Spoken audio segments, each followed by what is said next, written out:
that now on the world charts, you have a country artist that doesn't exist, that is a number one. You have a metal band that doesn't exist, that is a number one. You have a lady, a singer-songwriter that is a number one on charts. She doesn't exist. So people are losing track which is real and which is not real.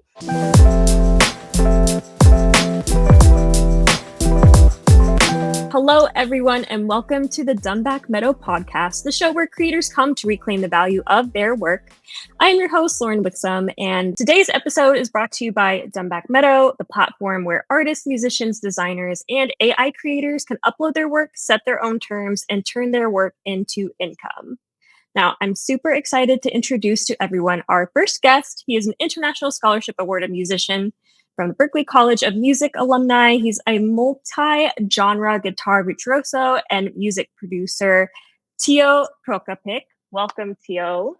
Hello, Lauren. Nice to be with you, and I'm very excited for Dunback Meadow platform and this what we're doing here. Very nice introduction. Thank you very much. Of course, awesome. We're excited to have you on. I don't know. Let's just start with let's get to know you a bit. Tell us a little bit about you, and what got you into the whole music space?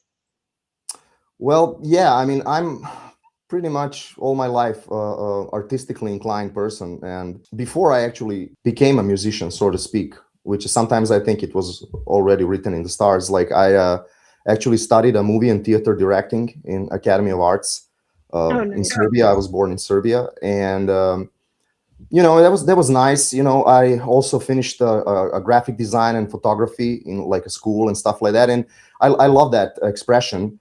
But eventually I kind of found myself in sound, and that is which really determined my life path. And, probably is going to stay like that until I'm existing in this universe, not to say on the planet. So music is just the most exciting human expression that is really working inside of me as a voice, or let's say a medium. So that attracted me to it, and here we are. 22 years later, I'm putting my bread on the table from playing music. I love that, and I love that you said like it was written in the stars. That really kind of hits home for me, because also I'm a musician as well. And it's just kind of it's not even a when did you get into music? Like it's just always, or when did you realize you were an artist? Like that's just kind of, you're born with that. Like it's within you. Absolutely. I'm a firm believer in it. I really don't think that divine plan. I don't think that anybody, not to sound too esoteric, like I don't think that anybody is doing anything just accidentally. Like it's just a question, can we as an individuals find that thing inside of us? And luckies are the ones that actually do that successfully.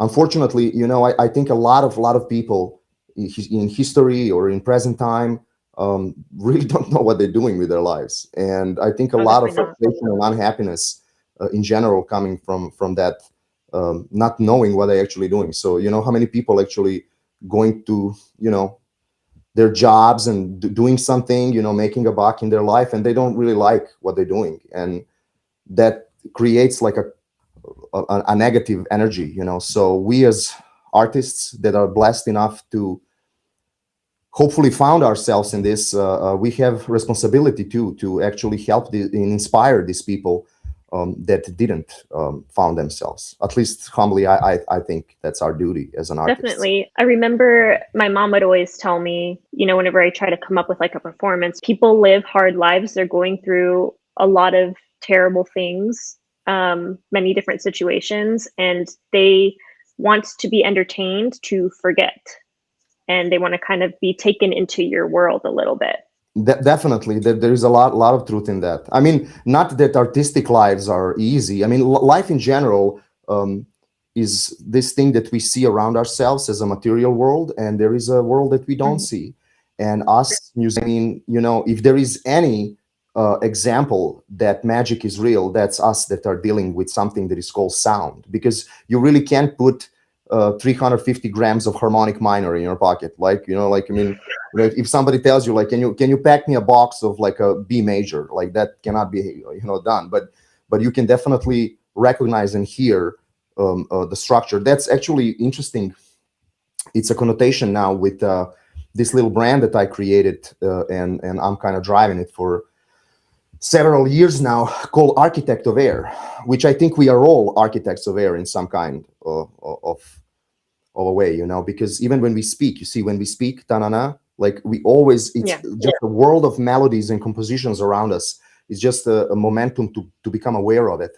And then us that, are blessed enough to do music and live music, are actually real architects of this kind of, spheres and frequencies that are, I mean, what else I can say? They're invisible. I love that. And I was interested when I was doing my little background research on you. I saw Architect of Air, and I know you kind of explained it to me a little bit whenever we had, whenever we were first getting to know each other and chat a little bit. But like, this just really puts together that name for me, like Architect of Air, and it kind of goes back to whether you are spiritual, whatever religion you are, most spiritual texts, the Bible, whatever.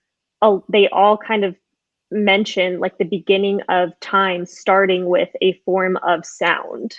Correct. Absolute truth. Yeah. And I think it's crazy. They also mention, you are the creator of your own world. Like you manifest what you say or whatever you speak. Absolutely. I'm crazy. A firm believer in that, what you're saying now. And a lot of people find that scary, Mm-hmm. A lot of people are afraid of that, because let me put it like this, not to try to be a wise guy here, but like everything that you really, really want in life and everything that you really don't want in life sometimes have a same magnetism to happen.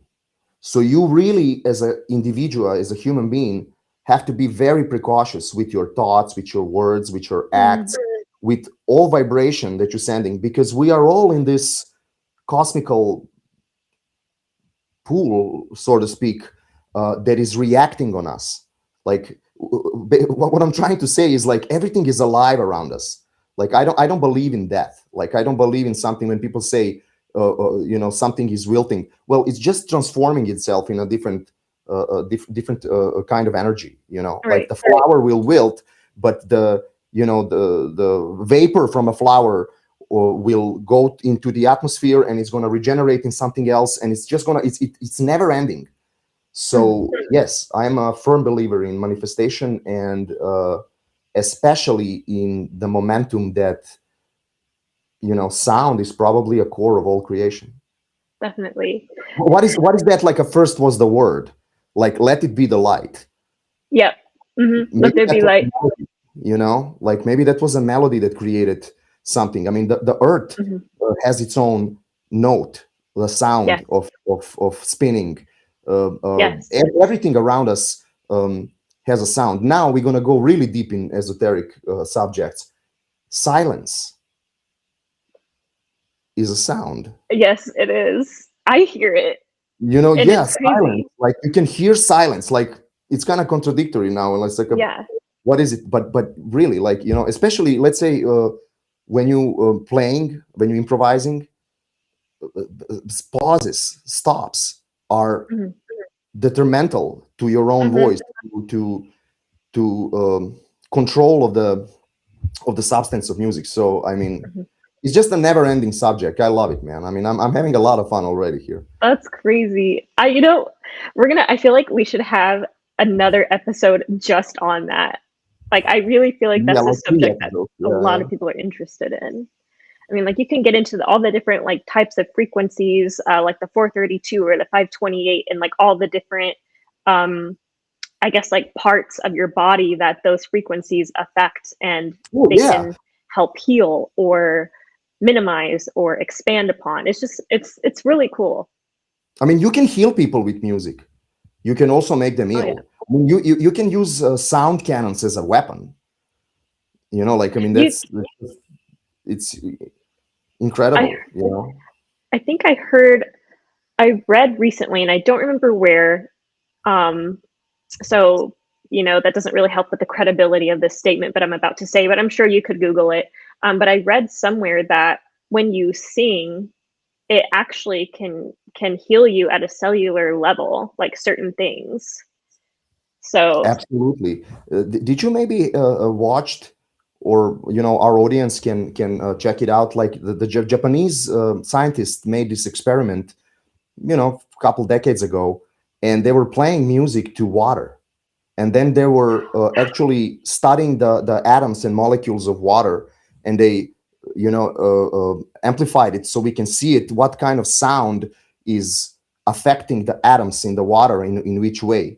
So they would, for example, play heavy metal to, and I'm not saying I have nothing against heavy metal, but like they played heavy metal to water, and it really distorted the molecules, and then they would play Bach on 432 hertz, and it would be like a perfect crystals of water just in a perfect circles and stuff like that. I mean, it's pretty wild, man. Like, I think I've seen that. And there's also like a test similar to that you can do at home that I think a Russian scientist, or maybe it was Japanese, I don't remember. But you take like a bowl of rice or a jar of rice, and one jar yeah, you say or sing like kind words to it, uplifting words, like high energy words to it. And then the other rice or other jar of rice, you say negative words, you curse at it, or you can say like bad phrases like I hate you. And within the course of 7 days, I think you do it every day. And then within the course of 7 days, the rice that you were saying good things to is still your nice bowl or jar of white rice, while the other rice is literally rotting. yes, So, I've seen that. That's wild, man. But it's basically just confirming what we are talking about. Like, yeah, definitely. Words have power. I mean, isn't it awesome just to actually have a gratefulness of being a musician? I say that to my students when I teach them how to play, or just like thinking about, that we are actually, I mean, I don't know, like, I don't want people to take me in a wrong way, but music is really some kind of a magic, man. Like, it's not a joke. Like, it's really not a joke. Like, I mean, you have combinatorics, mathematics, geometrics, and then you have all of this invisible, cosmical, magical, esoteric, invisible thing, like that is all combined through the individual, aka musician, whoever it is, and on which prosthetic is chosen. Is it drums or saxophone, guitar, piano, voice, all together? It's really some kind of a magic, man. I mean, I am amazed with that whole aspect all my life, like every day, like a little kid, man. I mean, it really keeps me going, man. Really, like a human being, just being like, wow, man. Like, I spent all day today, just doing something that cannot be seen. Right. Like, that's crazy. Wow. Like, like there's no day that I wake up and I look at the guitar, because that's the kind of love of my life. I picked that instrument, my medium, and I just look at it and I'm just fascinated by I'm looking at my guitars right now here, and I'm like, I'm just fascinated by a beauty and aesthetic of that. It's like, it's not an object. It's like an extension of you. It's a medium. It's like a medium for this thing called music. Isn't that amazing? That's really amazing. I love that. You're definitely like painting a whole new perspective. Like, I feel like I've had that perspective already, but you're just painting it in a whole new way for me. Thank and you, I'm sure you're doing that for a lot of people that are going to be listening to this. Believe me. Like, I mean, I'm like, teaching myself every day. It's something that, when I started to teach other people how to play, then I figured it out how much I learn every time when I teach somebody something. And it's incredibly humbling and beautiful in the same time. Definitely. I feel like that's the best way to learn, is to teach. But I guess on the subject of sound, how would you describe your sound to someone who has never heard your music before? His stuff's pretty good, y'all. Like, you need to follow him on social media and listen to him play. It's really cool. Thank you. Well, how would I describe my sound? Well,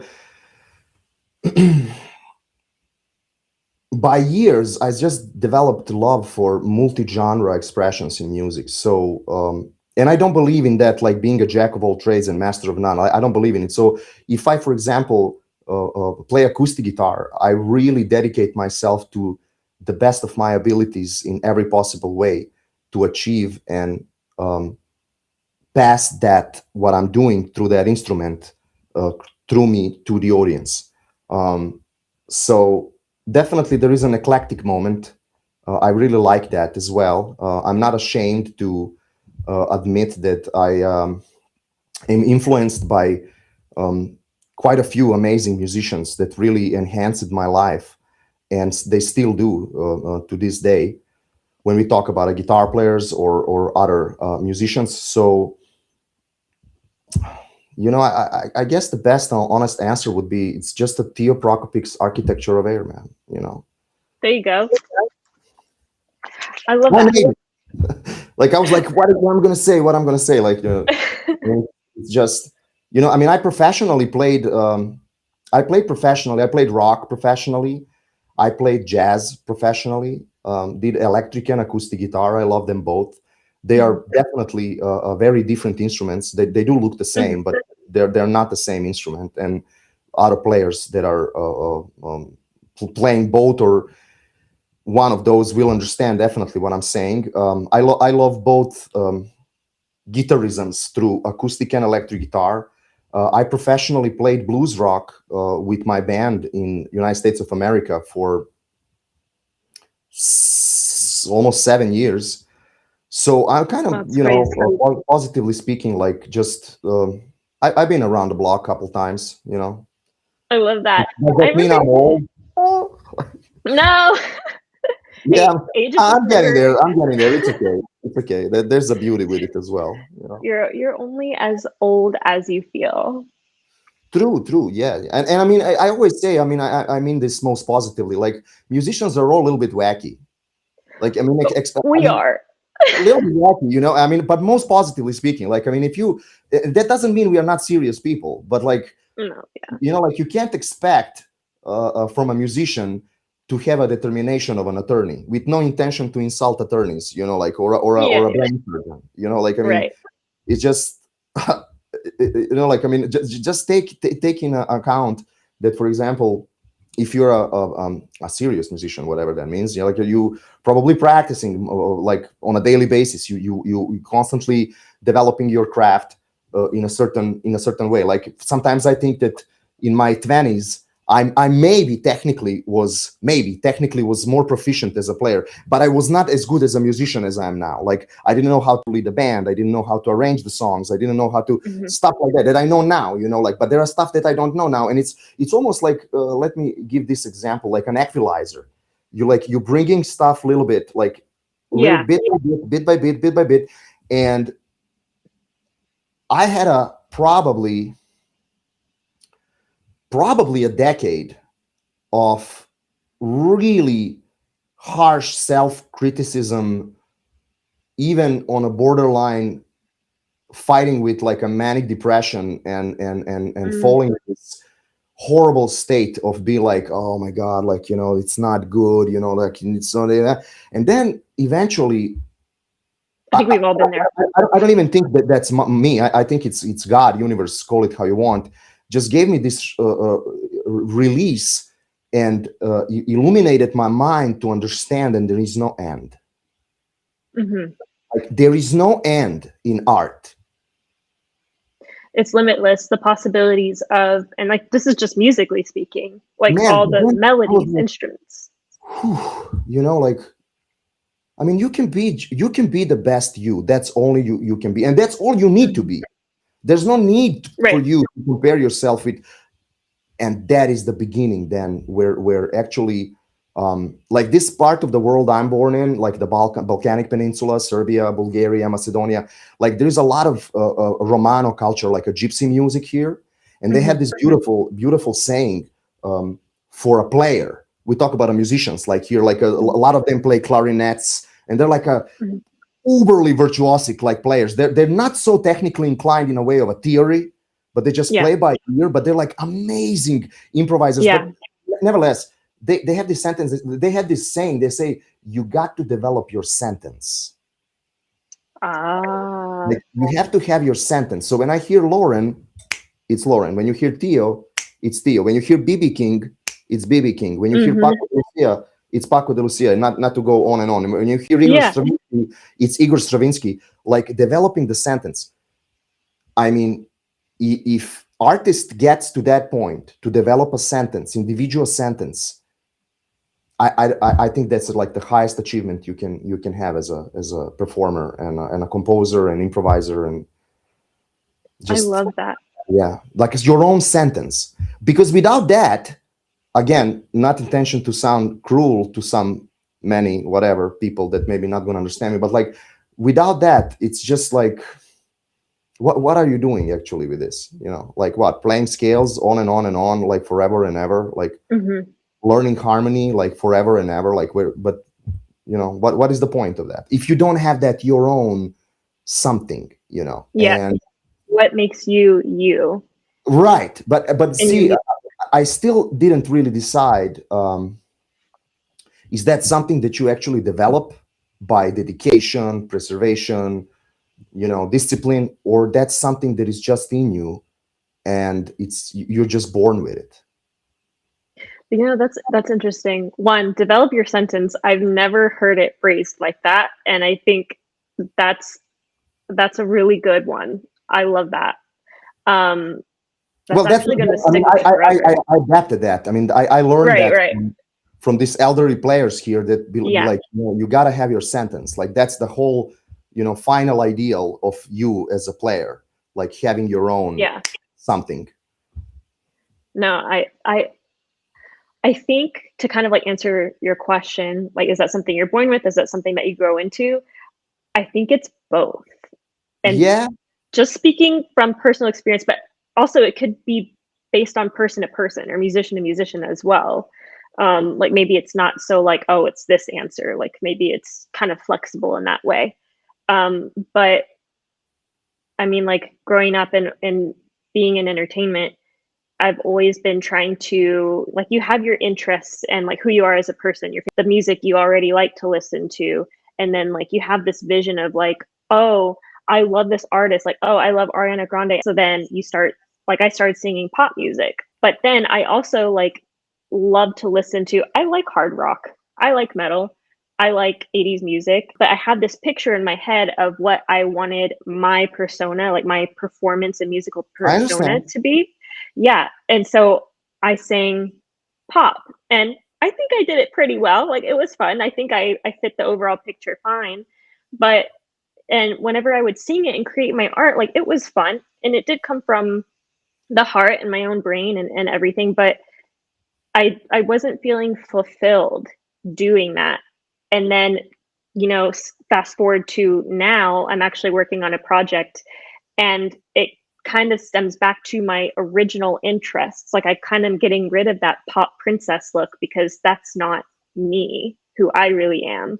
So now the music that I'm working on represents me as a person, but I had to kind of like grow and develop and gain that confidence and also that experience to kind of realize like, oh, I'm moving in a direction musically that's not meant for me.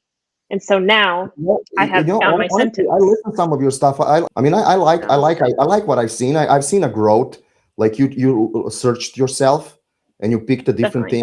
You like you said, you ventured a little bit into a rock. You ventured into a pop, and I think there's nothing wrong with that. Like again, not at all. I like eclectic approach myself. Like there you go. I mean, I play guitar, and I went to Berkeley as a player, and I'm always going to be a player, but I also produce electronic music. And I don't think that's, you have people that hate that expression. I don't. Like, I think that if you can express yourself and you believe in your, creative momentum, you should just venture and do what you feel to do. Like Definitely. 2 years ago, I published an electro pop album where I sang on it. And I sang in Serbian, and it's on Spotify right now. Like it's a one cool. Architect of Air is my brand that is basically mothership for everything I do. So I have this electro production side of my musicianship, which I really believe in. And I have 3 albums that are composed, and each one of those is a different perspective of an electronic production. I love So, that. you have like techno in, you have electropop, you have, like a lo-fi, retro synth, There you like go. lot of different perspectives, but it's all blended in, through my musical personality. And I think that there's nothing wrong with that, because there are people Right. like, and I love them, like bands like AC/DC, like they do what they do, and that's what they do. Hmm. Like that's Yeah. what they do. Like, I mean, you listen the first album and you listen the last album, it's AC/DC. It's like the same. Yeah. They You know what have you're this, going to get. yes, they have this monolith, take it or leave it, Mhm. and I like that. That's cool as well. But I kind of, even when I was a teenager, with my older brothers, kind of grew up on a lot of psychedelic music from 60s and 70s and all that hippie, so to Mhm. speak, like hippie era, and a lot of experimental bands, like an experimental artists. So I would be listening Janis Joplin today. I would be listening Jean-Michel Jarre tomorrow. Then I would be listening Pink Floyd and Vangelis, then Jimi Hendrix, then Doors. Then, like if you take Doors, for example, like they always have that momentum. They have the sentence, but they don't have the same albums. They like venturing around. Yeah. Sometimes they would be bluesy. Other times they would be completely like singer-songwriting. The other time they're going to be like a super eclectic, jazzy, play Latin, play this, play that. I mean, I kind of like that as an artist more than just having like a monolith thing and be like, this is what I do, and I'm not venturing out of it. It's like, I don't know. For me personally, that's kind of boring. Yeah, I think it's cool to see, like finding your sentence. Like your sentence changes as you change as a person. So it's like what you said. Like Taylor Swift, she started off as a country singer, and then as she grew, she expanded and she went into pop. She went into singer-songwriter, kind of like folk sounding music. Yeah. And so I think that's perfectly okay and normal, because like the person I was 7 years ago, I'm not that person anymore. Like down to the cellular level, I am not that same person anymore. Wow. Yeah. There is a physical aspect to it. I understand. You're right. Yeah. So why wouldn't that translate to your music? Okay. Well, let's move on to the next question. This podcast is brought to you by Dunback Meadow, the platform built for creators who want real value from their work. Whether you make music, art, 3D models, videos, or AI agents, Dunback Meadow lets you upload your work, set your terms, and earn fairly when others use it.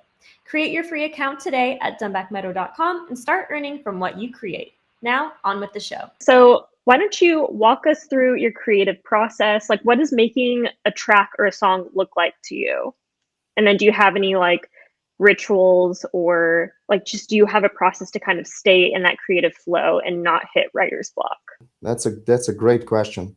Well, for me personally, in 80+% of time, it starts with a melody, and this is coming to me. Like, as I said, like us, musicians, some kind of a conduit, like I just get this melody in me. Like I hear this melody, and then mostly I would transcribe it, so to speak, on the instrument.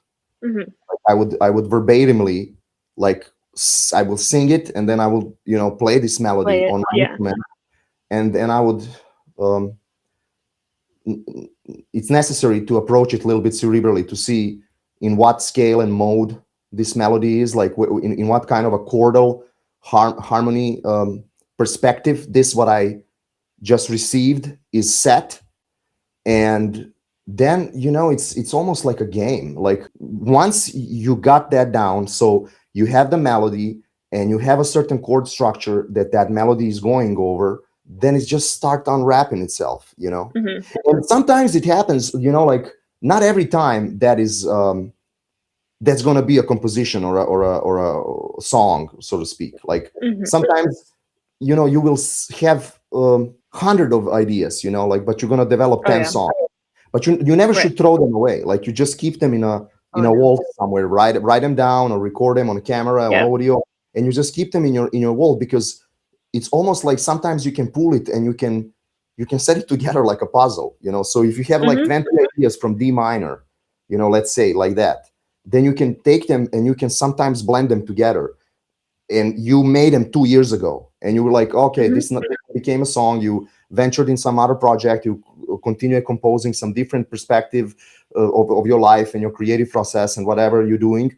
And then again, you just come back to this, what you created, and you're like, oh, wow, okay, I forgot about this. Well, I can put this with this block. Oh, Yeah. wow, now I have a song. And it took 2 years, for example. So, Right. so basically, the answer is I'm mostly going to receive this melody from invisible cosmical energy, and Mhm. then I will see in what kind of harmonic structure I'm working in, and then things are just going to unwrap. So Yeah, you just let it come. for me, because Yeah, like I started as a self-taught player, and that's uh, awesome. yeah, but I'm kind of nerdy, so I want to learn. I'm hungry. There you go. I was learning as much as I could, and then I went to this amazing, you know, musical institution, which Berkeley is, and I learned a lot there, about everything. And now I can say that I know a lot. I mean, you never can know. I mean, I'm like, we are not Mozarts, but like, I Mhm. know much more than I ever did. But Right. still, even to this day, when I compose and I play and I approach music, I'm trying to approach it spiritually more than cerebrally. Like I will lean on my Yeah. brain only when it's necessary for a structure to be developed. Like if I can do it just from my inner energy, my spiritual energy, like I will always approach music from that side. That's my principle. I don't know for other Right. people. Everybody's different, and I mean that's why we're even doing this podcast in the first place is to kind of just see music or art from whoever I'm interviewing, like from their perspective, and just kind of see. It's just interesting how to see how everyone is different and how everyone takes in this creative energy and then lets it out. And I feel like I'm a little bit of the same way. I I'll just be actually, I write music in my sleep. So I feel like that part of my brain is always just going, like trying to Wow. find a new melody, and I'll wake up and I'll have, and it's not even, sometimes it's lyrics, but it's not even lyrics. It's just like the melody in general. And then I'll wake up like humming it, and then I'll have to record it before I forget. And then I go There back you to go. sleep. Yeah, yeah, yeah. I think it's so cool. I love hearing like how different people come up with like their melodies and their songs. Well, for me, Um, like somebody starts with a harmony. Like somebody would mhm, sit and start, rolling chords down. Like I mostly start from a melody. Like that's my thing. mhm, Like I hear the melody, put it down on the chordal structure, see where I'm in which field of tonal center I'm working in, and from there I can develop it further and see where I'm gonna go with it. Because sometimes a beautiful composition can be two chords, and right. sometimes you can go and you can approach it modally, and it's a kind of never ending story and stuff like that, especially if you look at let's say this genre called fusion, which I also like, when you're blending styles. So you have a little bit of a jazz, a little bit of a rock, a little bit of this, a little bit of that, and all of these genres have a different timbres, so to speak. So when Mhm. you blend them together, their principles are going to be different. So you got to be very skilled in your craft, how to actually make it sound. I wouldn't say coherent. I would say more like compact. Like Yeah, because yeah. like I like to use a lot of.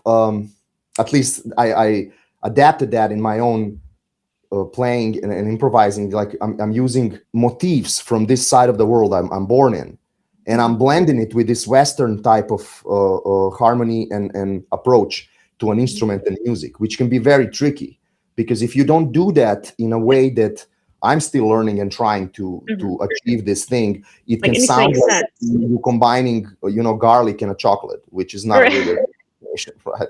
So Right. Yeah, it's an it needs interesting. to So make for sense. me, melody, harmony, and then I'm taking it from there. All right. And I guess that's like where a bunch of your, because like looking at your social media, you do a lot of like jazz fusion. Like you have like a jazz blues fusion, I think. Well, I mean, I owe a lot of, to to some of my to not only mine but like a greatest guitar heroes that this planet seen. Like some of them are still with us, some of them are into a cosmical realm, but like players like John McLaughlin, for example, that highly influenced me. It's incredible. Like that man actually played with Miles Davis on the beginning of a fusion genre on an album called Bitches Brew in 1969, if I'm not mistaken. And then he went to India, and then he made this band that he blended Indian ethnic music with like a Westerner approach. And then he blended jazz, and then he took a Spanish music and started playing with Paco de Lucia on acoustic guitars. I mean, when you are inspired by these kind of characters, that really pushes you to expand your musical knowledge and creativity as far and best you can, so I love that. Actually, I love that rock blend. Was it like the late 80s when they started blending like the sitar into rock, or was that the 90s? I mean it's well, I don't know, I think it more 70s, right? Is it 70s? I can't give you an example of like a band that does that, but I have heard like music doing I know what you're saying. Yeah, and it's just I personally like the sound. So I mean, you can go really crazy, positively speaking, and just like venture into players like Sonny Rollins or geez, I forgot his name. Shame on me. Like okay. we talk about Ornette Coleman. Like we talk about free jazz, like free approach. Like from where we are going, from G, okay, that's all what we need, and now we play. I can't imagine. And like that music was very popular in Japan because maybe their like audience were open to it, because a lot of people cannot listen to that either. No matter how skilled you are as a musician, some people would hear that and be like, hey, come on, like I have a headache. I can't listen. Sing me a song. Like I want to hear a song. Something like more repetitive. Right. But I had ventures in that aspect as well, and for me as a player, that is ultimately liberating.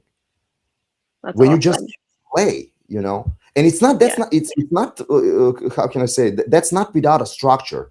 It only sounds like that to somebody who didn't really develop ear for that. Exactly. Yeah.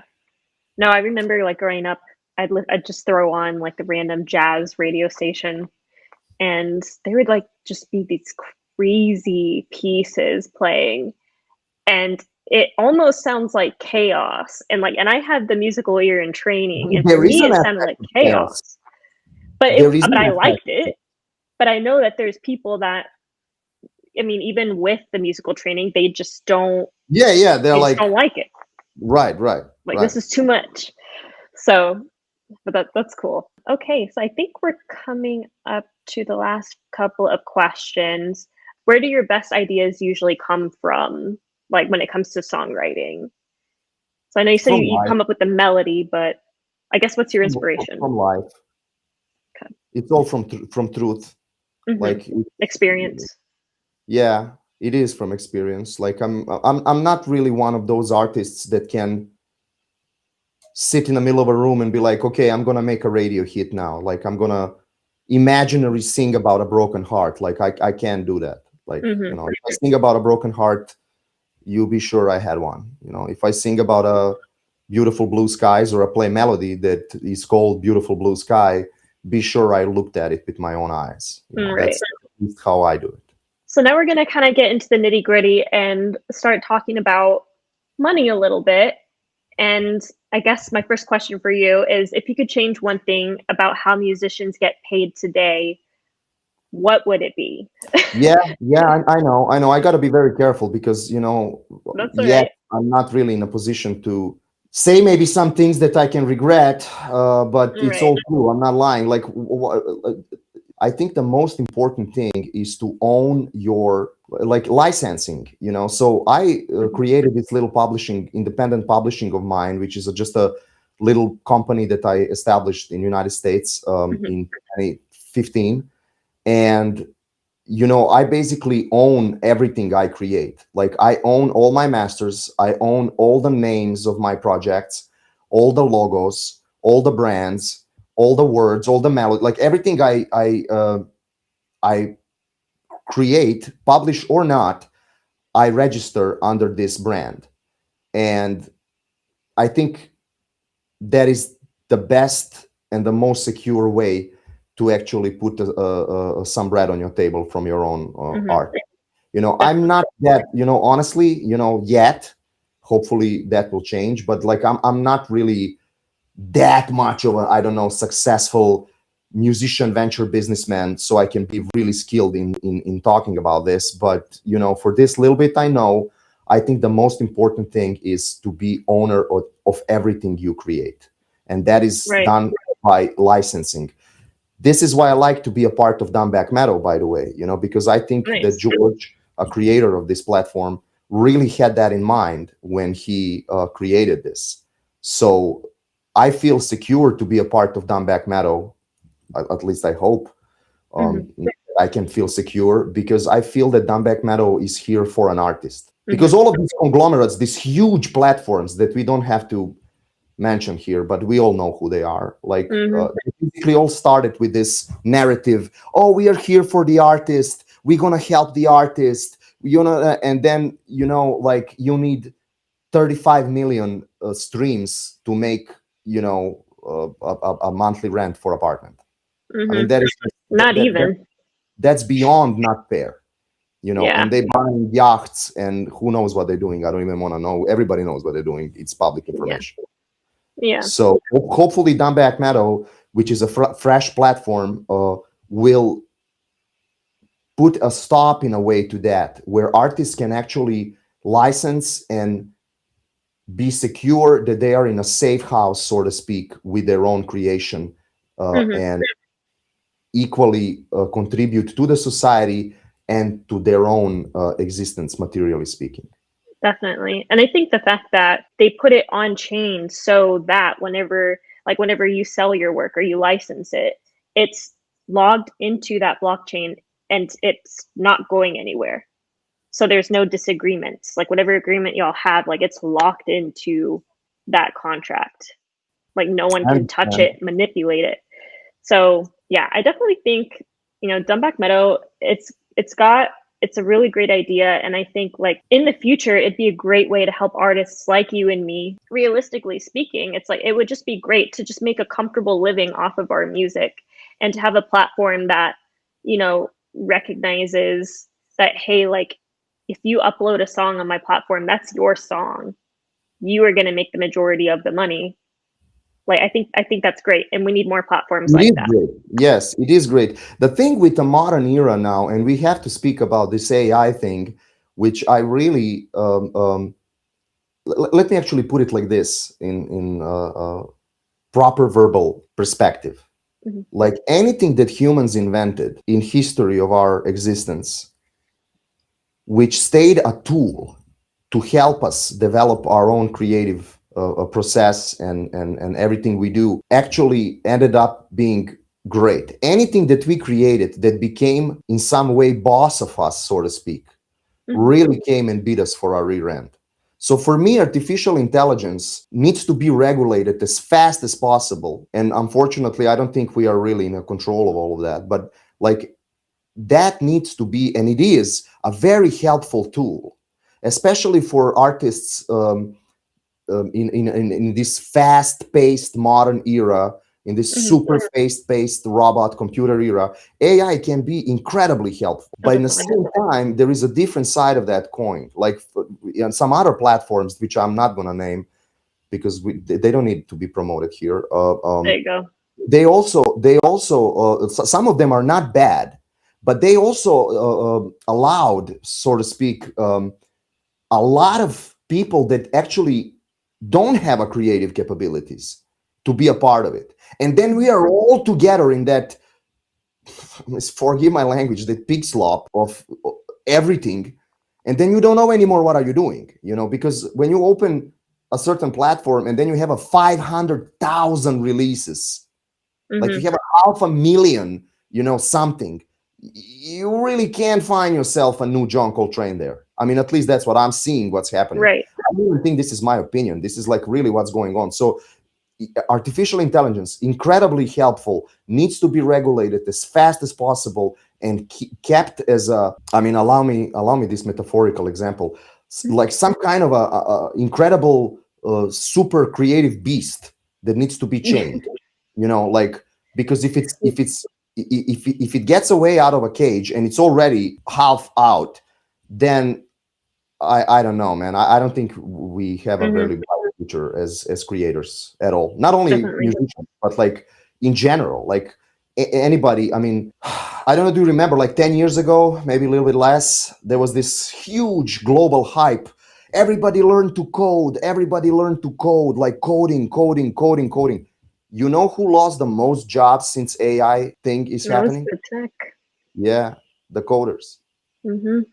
People that were Yeah. like, they invested 10 years of their lives to learn to do this, and now you have a quantum computer that's doing that like 3 million times faster and better than them. I know.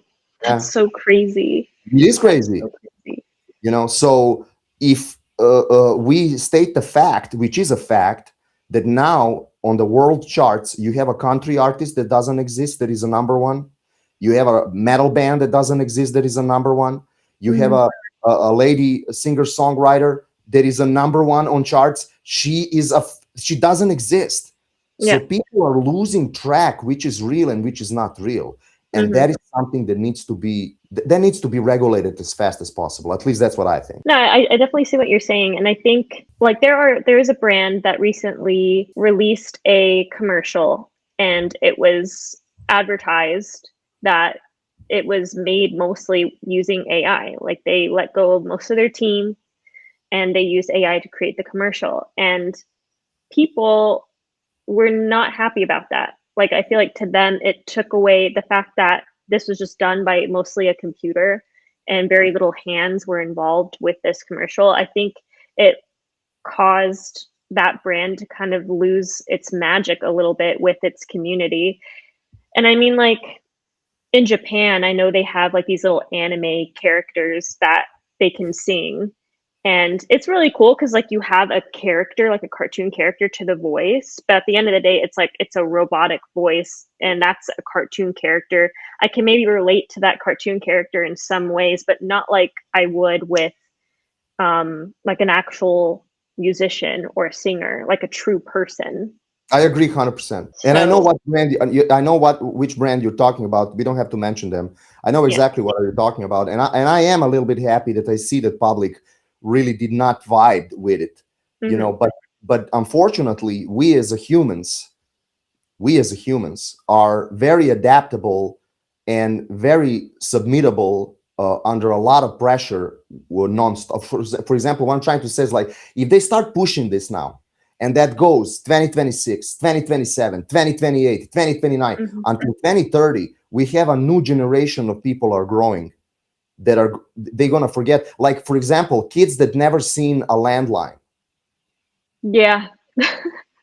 Okay? Like, you have children that don't know what is a vinyl player. They've never seen it. Like, they only know how to stream. They only know how to scroll the screen. They never seen a telephone with a the ringer, like with what is the name? Help my English. The circle, which is like the dial. Dial, circle dial, like 5, 4, 3, 2. And you have videos on YouTube when dad sits like two little kids and be like, and they don't know what that is. They think that's some kind of a toy or a weapon or something. So if this continues and it's not regulated, I'm afraid that people until 2030 plus will forget about it, and then that's just going to become a norm. And we should not let that happen, man. No, definitely. I feel there's definitely a huge difference between like the way I grew up. Like I didn't have an iPad. My little sister had an iPad, but she wasn't what they called the iPad child.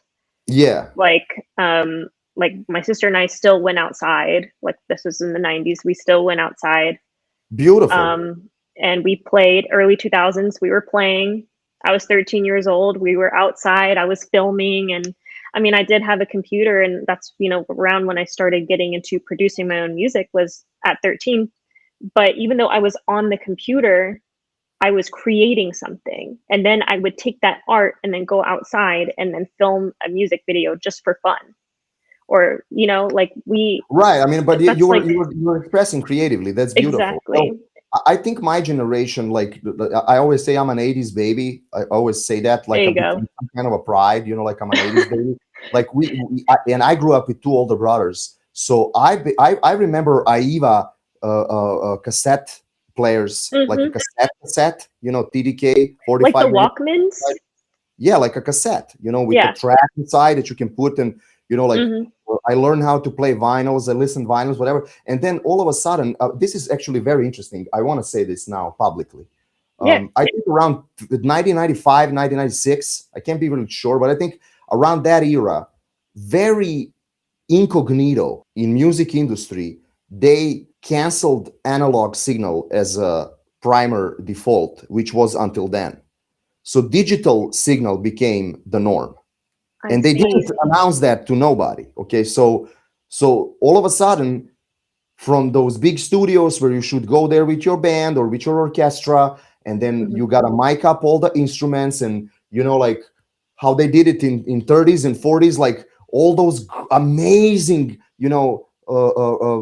female vocalists like Ella Fitzgerald, and like Hmm. Nina Simone, even further, and whatever. That's all played on 1, 2, 3, 4, go. Like there was no overdubs. There was no, like, they would enter the studio and they would play their butts off and sing their butts off, Right.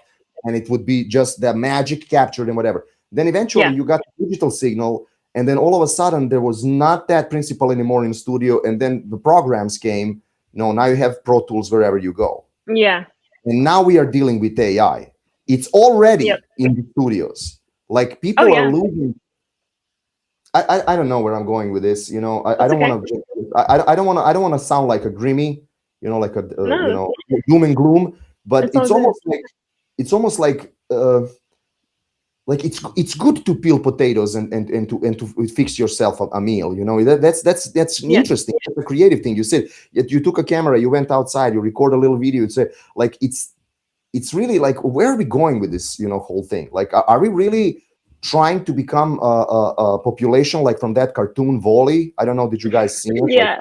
Like everybody just lazy, laying down, and Lazy. like Yeah. robots are doing everything for us. Like, I mean, Yeah. it's good to mow your lawn. It's cool to open a hub and try to fix your car if you can, or change your Yeah. tire, or like make yourself a nice meal to eat with your family. That's a good thing. Like it's developing your neural cerebral cortex, and it's Hmm. it's overall positive and It's good. meditative too. Like when Yeah, I cook, I'm meditating. So yeah, and it seems to me that everything, that how we going further in the future, we're really trying to I mean, become that Matrix movie, man. I don't know what, like, we all gonna live in cocoons yeah. and have pipes in our heads and just like living Yeah. like a like, I don't want that to happen. Like, I don't want to see that world, man. And I definitely think like with the new generations that are being born, you know, there's just more and more, like I said, more and more iPad kids. They're stuck on the computers. They don't go outside and play. Their parents don't kick them out of the house and say, "Don't come back until dinner's done." Like, I don't know, childhood is different, and I feel like I'm very blessed to say, like, I'm glad I was born when I was born, because I mean, I had the best of both worlds, a little bit of the tech, but then also like that balance of, okay, Yeah, spend an hour or two in the computer, go outside and play. Um, use your imagination a little bit. yeah, I So think you guys are the last ones, honestly. Like, that's it. Like, after 2000, we are really, mhm. but I mean, we should not lose hope. Like, I think if we, especially we as artists, like, we should really work hard and fight for ourselves, not only for ourselves as individuals, but ourselves as a humanity. Like, we have this assignment to keep it organic, to keep it human, man. I mean, Yeah, just that's really yeah, what I firmly definitely. believe what is our major assignment as creators.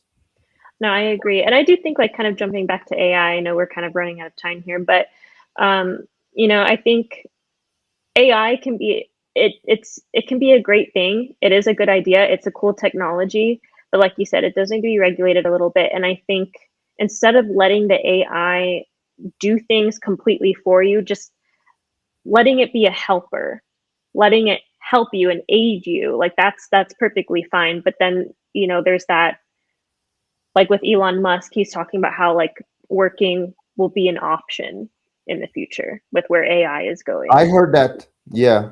Yeah, I'm like, I don't think, and I mean, I haven't listened to that interview in its entirety, so I'm just kind of speaking based off of out of context that sentence that he said.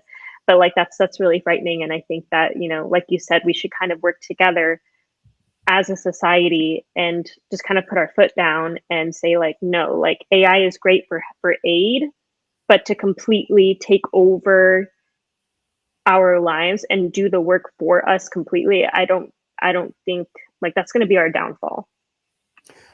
I cannot agree more. Like it's interesting how it's like a full circle. Like when I was like, I mean, I'm not like super old, but like when I was a younger musician, I really was striving, like, oh my God, like I gotta achieve this perfection, and it's gotta be this perfect thing, and I'm just gonna practice this like for 300 million times until it's perfect, and it's perfect. It's like, and then what I said when we started the conversation, like there's no end. There's no, like, perfection is, first, it's a human made word, and second, perfection is in imperfection. Because what is perfection? Is rectangle perfect or a cliff? Because cliff doesn't have straight sides and, like, or ocean waves. They're just like, different sizes and, different spectrum of floating and whatever. Like, like I think now, for example, in my personal life, like I played a concert last night, and like I mean I had a gig, let's say, with a very nice clang way, like, what, and you play, and then it's okay, like if the string squeaks a little bit, or something happens, or like you maybe miss, like, what is the mistake? You missed a couple notes, like what is that? That actually becomes really nice to me personally. I'm like, oh, okay, that's really cool. Actually, it's a kind of warm feeling, like the human, the human feeling. And like 50 years ago, it was like, oh no, it gotta be like a machine, like. But now I'm like, no. I'm like, no, we should not be like a machine. We're not machines. No. Like, actually, that's not a point. Like, I want to hear little, raspiness in a voice. Like, I want to. Like I want to see that, like some finger scraping on the screen, and you hear like, like I want to hear that. That is awesome to me to hear. Now, I love that. Now I'm getting older, more and more. I kind of really like to feel like, it's like warm human emotion in it. Right, and what's funny is I find a lot of creative paths that I decided to take all stemmed from a mistake I made. Okay, well, I have one final question for you. And that would be, what advice would you give younger you or new musicians about creativity and confidence?